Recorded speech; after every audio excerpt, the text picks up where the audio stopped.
নিয়ে নওশাদ সিদ্দিকী একটা ভূমিকা বলেছিলেন যে অভিষেক বন্দ্যোপাধ্যায় সংসদে হাজির থাকলেও তিনি কিছু বলেননি।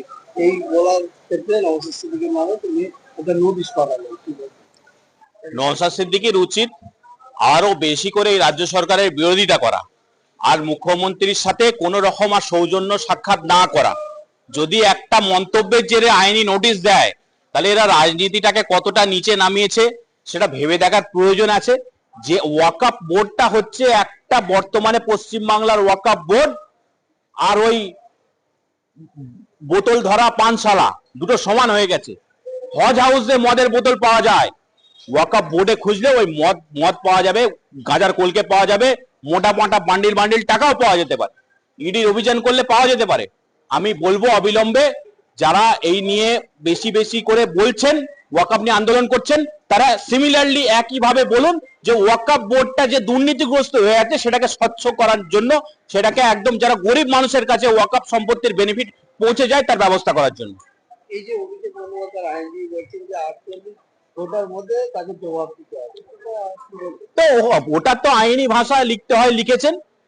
নওশাদ সিদ্দিকী নিশ্চয়ই জবাব দেবেন। তবে এইসব আইনি নোটিশের মানে এগুলোতে আইনি নোটিশ না করাই ভালো। একটা রাজনীতির জায়গায় থাকবে।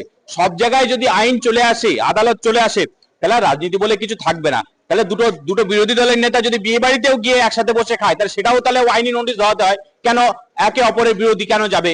তাই সেগুলো তো কোনো মানে একটা স্বচ্ছ রাজনীতির একটা পার্ট হতে পারে না। রাজনীতির সৌজন্য সবসময় থাকবে। এখানে অনেকে প্রশ্ন করছেন যে শুভেন্দু অধিকারী বারবার বিধানসভায় বলেছেন যে মুসলিম বিধায়কদের চ্যান চলাচল খোলা হবে, সেখানে কিন্তু মামলা করছেন অভিষেক। এদিকে নওশাদ সিদ্দিকীর একটা মন্তব্যের জন্য মামলা। দেখুন, ব্যাপার হচ্ছে এখন হাওড়া, হুগলি, 24 পরগনা সহ আরো পার্শ্ববর্তী কলকাতা, বাঁকুড়া, পুরুলিয়া এই জেলাগুলোতে বিশেষ করে এই আইএসএফ দলটা যখন তৈরি হয় তার প্রভাব বেশি, অর্থাৎ ফুরফুরার প্রভাব বেশি। অর্থাৎ চটি চাটা পীরজাদাদের থেকে যারা স্বচ্ছভাবে কথা বলছে তাদের জনপ্রিয়তা অনেক বেশি। সেই ক্ষেত্রে যদি এই মুসলিম ভোটটা যদি কেটে যায়, এই সংখ্যালঘু আদিবাসী ভোটটা যদি কেটে মমতার পাশ থেকে সরে যায়, তাহলে কলকাতার আশেপাশের অঞ্চলগুলো মমতার হাতছাড়া হয়ে যাবে। তাই একটা ভাঙড় সামলাতে না পারার জন্য ভাঙড়ে 7-8টা থানা করে দেয়া হলো, কলকাতা পুলিশের আওতায় নিয়ে আসা হলো। তো এরপরে যে অঞ্চলে আইএসএফ জিতবে সেই অঞ্চলে কি আবার 7-8টা করে থানা খুলবে নাকি? আমি আরো বেশি খুশি হতাম যদি ভাঙড় অঞ্চলটা কলকাতা পৌরসভার অঞ্চলে নিয়ে এসে ওই এলাকাকে পৌর পরিষেবা দেওয়া হতো। এই যে আইনি নোটিশ দিয়েছে, এটি কি কিছু হতে পারে বলে মনে করেন আপনি? না, আমার মনে হয় না এতে কিছু হবে। এগুলো হচ্ছে ভয় দেখানো, চমকানো। একবার মেয়ে ঘটিত কেস দিচ্ছে, একবার মিথ্যা মামলায় 42 দিন জেল খাটাচ্ছে, একবার মানে দিকে দিকে এফআইআর করাচ্ছে, তাকে রাস্তাঘাটে হ্যারাসমেন্ট করছে, পুলিশ গাড়ি রাখা নিয়ে বিধানসভার সামনে হ্যারাসমেন্ট করছে। তো এগুলো পার্ট, যত হ্যারাসমেন্ট করবে বিরোধী তত চাঙ্গা হবে, তত শক্তিশালী হবে। একদিকে দেখলাম 24,000 চাকরি এই হাইকোর্টেই বলেছিল যে সরকারের কাছে যে আপনারা যোগ্য অযোগ্য বেশি দিলেন না, তারা প্যানেল বাতিল করলো, রাজ্য সরকার চলে গেল সুপ্রিম কোর্ট বাতিল করে দিল পুরো প্যানেলটাই। আজকে মমতা ব্যানার্জি নেতাজি 26,000 চাকরি প্রার্থীদের ডেকেছে, সেখানে 12,000 আসন সংখ্যা, 12,000 মানে রাস্তায় নাটক করতে ডেকেছে। যে সরকার, যে এসএসসি, যার মাথায় মুখ্যমন্ত্রী, এই ডাকাত রানী মুখ্যমন্ত্রী বসে আছে, তার নিচে দুর্নীতি হয়েছে, মুখ্যমন্ত্রী সব জানে। আবার নতুন করে ডেকে এখানে নাটক করছে, এটা আই ওয়াশ করার চেষ্টা করছে, অর্থাৎ ক্ষতে মলম লাগানোর চেষ্টা করছে। এমন ক্ষত হয়ে গেছে, মলম লাগান আর ইনজেকশন লাগান, আর কিছু হবে না, আর কিছু হওয়ার নেই নতুন করে। মুখ্যমন্ত্রী বলছে যে আপনারা চিন্তা করবেন না, আপনাদের জন্য কিছু একটা ব্যবস্থা করব। কিছু একটা আগে আপনি বলুন না, কারা কারা আপনার নেতারা চাকরির জন্য টাকা নিয়েছে, নাম ঢুকিয়েছে, মাল কামিয়েছে, নাম ঢুকিয়েছে, 75-25 ভাগ হয়ে গেছে। যদি সেই তালিকাটা প্রকাশ করে দেয় কোন কোন নেতা টাকা নিয়েছে, এদের পিঠের চামড়া থাকবে না, এই চাকরি প্রার্থীদের চামড়া গুটিয়ে দেবে। মুখ্যমন্ত্রী তাহলে দুর্নীতি যারা করেছে চাকরি, তাহলে আজকে যেমন ডাকলো চাকরি প্রার্থীদের, তাহলে বলছেন আপনি মলম লাগাতে। তো মুখ্যমন্ত্রীকে এই মলম লাগিয়ে কাদের বাঁচানোর চেষ্টা করছে? মলম লাগিয়ে নিজের দলের যারা দুর্নীতিগ্রস্ত নেতা তাদেরকে বাঁচানোর চেষ্টা করছে, নিজেকে বাঁচানোর চেষ্টা করছে। আপাত মস্তক যে দুর্নীতিগ্রস্ত শিক্ষামন্ত্রী, যে রাজ্যের শিক্ষামন্ত্রী জেলে যায়, খাদ্যমন্ত্রী জেলে যায়, বিধায়করা জেলে যায় চাকরি দুর্নীতিতে। এক বিধায়ক সিবিআই অফিসার ঢুকছে বলে মোবাইল ফোন ছুঁড়ে পুকুরে ফেলে দিচ্ছে। তার থেকে লজ্জাজনক কি আছে, সে আবার বৈঠক ডাকছে। এ বৈঠক না, এটা এই বিধানসভাটাও যেমন বৈঠকখানা করে দিয়েছে, এবার নেতাজি ইন্ডোরটাও এবার আগামী দিন সেটা হতে চলেছে। আমরা আরো খবর পেলাম যে প্রাইমারি যে 36,000 না 60,000 মতো চাকরি, তাতেও গরমিল রয়েছে এবং হাইকোর্ট বলে দিয়েছে যে এর ওএমআর সিট অরিজিনাল সেগুলো নিয়ে আসার জন্য। এটাও রাজ্য সরকারের সমস্ত নিয়োগে দুর্নীতি আছে। আমি বলি পুলিশের নিয়োগেও দুর্নীতি আছে, WBCS নিয়োগেও দুর্নীতি আছে। সাদা খাতা দিয়ে WBCS হয়েছে, সে খবর এসেছিল।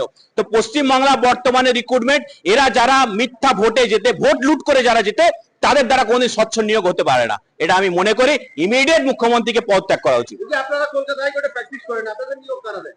আমাদের নিয়োগ আমরা বার কাউন্সিলে এনরোল হয়ে অল ইন্ডিয়া পরীক্ষা পাস করে তারপর প্র্যাকটিসের নামি, এটা হচ্ছে প্রসেস। কিন্তু পশ্চিমবাংলার মুখ্যমন্ত্রী ভোট লুট করে মুখ্যমন্ত্রী হয়, একবার একটা ভোটে হেরে গিয়ে আবার জনগণের টাকায় উপনির্বাচন করায়, আবার এমএলএ হয়, পঞ্চায়েতে ভোট লুট করে, পৌরসভায় ভোট লুট করে, জেলা পরিষদে ভোট লুট করে, সব জায়গায় ভোট লুট করে এবং বিধায়কও লুট করে।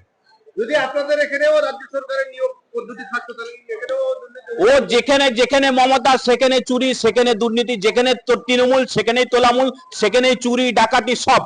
আগে চোর গুন্ডা বদমাস খুঁজে বেড়াতে হতো, বর্তমানে চোর গুন্ডা বদমাস আর খুঁজে বেড়াতে হয় না, তৃণমূল খুঁজলেই চোর গুন্ডা পাওয়া যায়। আজকে দেখলাম তো নেতাজি ইন্ডোর স্টেডিয়ামে মুখ্যমন্ত্রী বক্তব্য চলছিল এবং অসংখ্য মানুষ মালদা মুর্শিদাবাদ থেকে এসেছে, তাদেরকে দুঃখ দেওয়া হচ্ছে না। তাদের অভিযোগ যারা যোগ্য না তাদের সাথে নিয়ে মিটিং। ও যাও নিজেদের শিক্ষা সেলের আমচা চামচা, হয়তো তৃণমূলের খুঁজলে দেখা যাবে তৃণমূলের ক্যাডার গুলোকে সামনে বসিয়ে রেখেছে ভয়ে, যদি কেউ বোতল ছুড়ে দেয়, কেউ জুতো ছুড়ে দেয়, সেই ভয়ে, কেউ মোবাইল ছুড়ে দেয়, এই ভয়ে হয়তো করে রেখেছে। সামনে চাকরি প্রার্থীদের যেতেই দেয়নি, সব পিছনে পিছনে বসিয়ে রেখেছে। এর নাটক করছে পশ্চিমবাংলা মুখ্যমন্ত্রী। আর কমাস মুখ্যমন্ত্রী আছেন, ইমিডিয়েট পদত্যাগ করুন, মানুষকে রেহাই দিন। আপনি বলছেন কমাস মুখ্যমন্ত্রী আছেন, তাহলে পশ্চিমবাংলায় দ্বিতীয় শক্তি কারা, কে আছে? নির্বাচনে বোঝা যায়, মানুষ সঠিকভাবে ভোট প্রয়োগ করার সুযোগ পেলে এই মুখ্যমন্ত্রীকে নবান্ন থেকে ছুড়ে ফেলে দেবে। আপনি বলছেন যে কমাস আছে, তাহলে নিশ্চয়ই আপনি জানেন যে পরবর্তী মুখ্যমন্ত্রী বা পরবর্তী কোন দল পশ্চিমবাংলায় ক্ষমতা আছে। পশ্চিমবাংলার যারা বিরোধী দল আছে তারা সদর্থক ভূমিকা পালন করলে, মানুষের পাশে দাঁড়ালে তৃণমূলকে আর চয়েস করবে কেন? এটা চোরের দল, বিরোধী সংগঠিত হচ্ছে না বলে এরা সুযোগ পাচ্ছে বারবার। সেই জন্য কি শুভেন্দু অধিকারীকে নানান সংখ্যালঘু মুসলমানের বিরুদ্ধে একের পর এক মন্তব্য করার পরেও সরকার কোনো ব্যবস্থা নিচ্ছে না? এটা মুখ্যমন্ত্রীর স্ট্যান্ড, শুভেন্দু অধিকারীর স্ট্যান্ড। আমি বলবো আপাত মস্তক পশ্চিম বাংলার যত সাধারণ ভোটার আছে তারা চায় না এই মুখ্যমন্ত্রী তৃণমূল দল থাকুক।